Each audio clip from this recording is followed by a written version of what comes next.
Spring has sprung at Wildcare, and along with the warmer weather comes the start of baby season. Every year on the last Saturday of April, we celebrate our new animals with a baby shower. We open our property to the public to give people a chance to explore our facility, view patients, and help us gather everything we need to take care of our babies.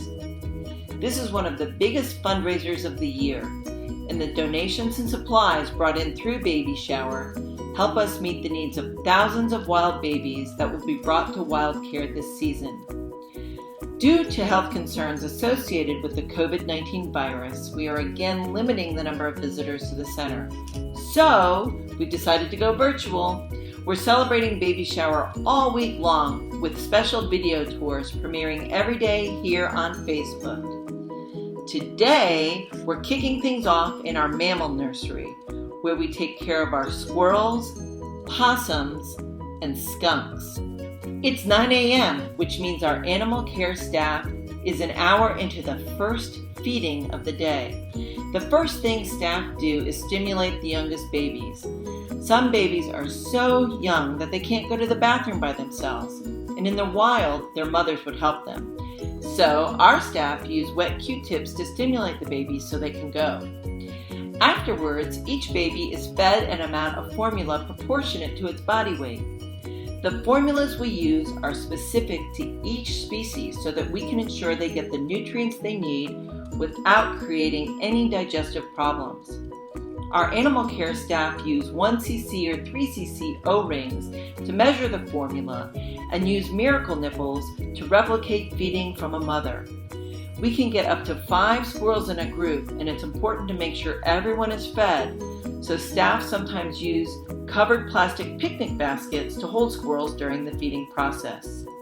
Once the babies get a little older, they can start to eat solid foods. Squirrels get rodent block, dried corn, nuts, fruits, and vegetables.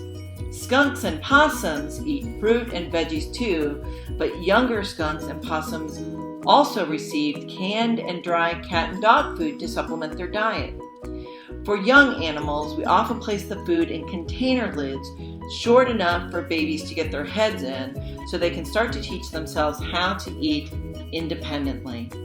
While babies are being fed and weighed to make sure they're growing properly, other staff members will clean up the babies' living spaces.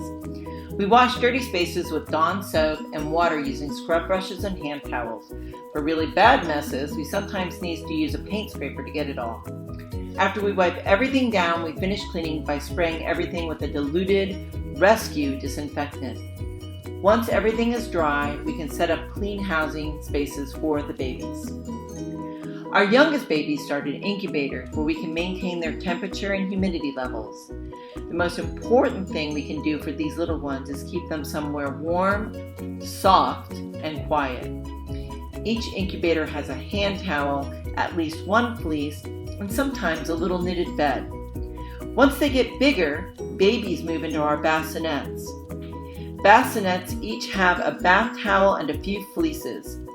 And underneath each bassinet, we place an electric heating pad to keep the babies warm. The oldest babies live in larger cages.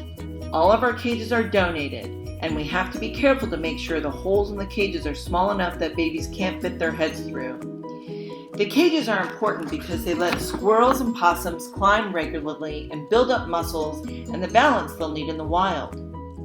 We try to put multiple levels in cages so our babies have a wider variety of spaces to explore. We cover the bottom of every cage with newspaper. For squirrels and possums, we set up hammocks for them to sleep in, and for skunks and sometimes older possums, we include a little critter cave with a fleece that they can curl up in. After all our babies are fed and put back in clean housing, the babies nap while the staff clean up all the feeding supplies with soap, water, and 10 minutes in diluted chlorhexidine, and head off to finish feeding all the other animals on the property. Thank you for joining us for this tour of our Mammal Nursery. If you were inspired by this video and want to help out, here are some things you can do. You can make an in-kind donation. Stop by Wildcare anytime with your donation items, or during the week of April 18th, you can go to any of our drop-off points in Noble, Norman, Edmond, and Shawnee. You can also help us out by sharing and bookmarking our videos on Facebook or donating directly to Wildcare through our Facebook fundraiser or at our website on our donate button. Tomorrow, join us for a look into our wildlife clinic.